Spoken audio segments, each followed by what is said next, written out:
দেখবেন আমাদের বিশ্ববিদ্যালয়ে চাঁদাবাজি হইতো, ক্যান্টিনে চাঁদাবাজি হইতো, আশেপাশে মার্কেটে চাঁদাবাজি হইতো। এখন চাঁদাবাজিরা আর খাবার পায় না, চাঁদাবাজিদের খাবার এখন বন্ধ হয়ে গেছে। কেন বন্ধ হয়েছে? কারণ হচ্ছে শিক্ষার্থীরা সঠিক জায়গায় ভোট দিতে পারছে। তো আপনারা যদি সঠিক জায়গায় সেই ভোট দিতে না পারেন, কাল বাদে পরশু দেখবেন এই বাজার, এই মার্কেট, এই শপিং মল, আশেপাশের ব্যবসা আবারও সেই চাঁদাবাজির খপ্পরে পড়বে। তাহলে আমাদের দ্বিতীয় করণীয় হচ্ছে, যে ব্যক্তিকে আপনি আস্থা পান না, এই ব্যক্তিকে ভোট দিলে তিনি চাঁদাবাজি করবেন না, এই নিশ্চয়তা যার ব্যাপারে পান না, তাকে কোনোভাবে ভোট দেওয়া যাবে না। এটা দ্বিতীয় ব্যাপার। তৃতীয় ব্যাপার হচ্ছে, আমরা মনে করি এমপি মন্ত্রীর কাজ হইলে মনে হয় এলাকায় এসে খালি বিচার সালিশ করা। আপনি দেখবেন যে বিশাল নেতা, সে ভোট হয়ে নির্বাচিত হয়ে এমপি হয়েছে, সংসদে দাঁড়ায় দাঁড়ায় একটা বক্তব্য দিতে পারে না, স্ক্রিপ্ট দেখে দেখে পড়ে। এর আগে দেখেছেন না? আমাদের রাষ্ট্রের জন্য এটা লজ্জা। গত টার্মে আমরা দেখেছি এমন এমন এমপি ছিল, এমন এমন সংসদ সদস্য ছিল, তাদের মুখ দিয়ে কথা বের হয় না। সংসদ সদস্যদের এটা কখনো কাজ না যে এলাকায় বিচার করবে আর হচ্ছে বাজার কন্ট্রোল করবে, ব্যবসা প্রতিষ্ঠান কন্ট্রোল করবে, এটা তার কাজ না।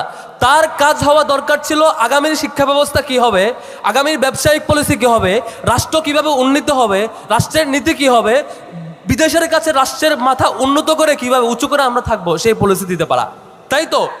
কিন্তু যে এমপি পদপ্রার্থীর ব্যাপারে আপনি মনে করেন এই লোকের পক্ষে এটা সম্ভব না, অন্তত এই দেশটার পলিসি নিয়ে চিন্তা করবে।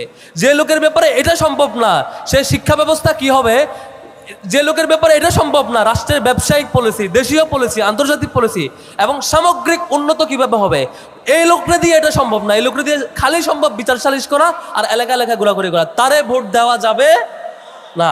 এই একটা কমিটমেন্ট আমাদের নিতে হবে।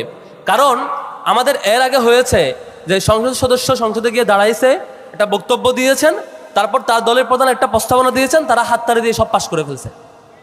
এরকম বড় বড় অনেক বাজেট, অনেক কিছুই পাশ হয়েছে। ওই সংসদ সদস্য, ওই এমপি নিজেই বুঝে না যে ওই বাজেটের মানে কি, ওটার ভিতরে ফাঁক ফুকর কি ছিল, ওই পলিসির বিপরীতে কি বলবে, তার কি বলা উচিত, তার শিক্ষা দীক্ষা তো কিছুই নাই। সে সারাদিন ঘুরঘুর করে, চাঁদাবাজি করে, লুণ্ঠন করে, দুর্নীতি করে, এটাই তার কাজ। আমরা এটাকে লাল কার্ড দেখাবো ইনশাল্লাহ।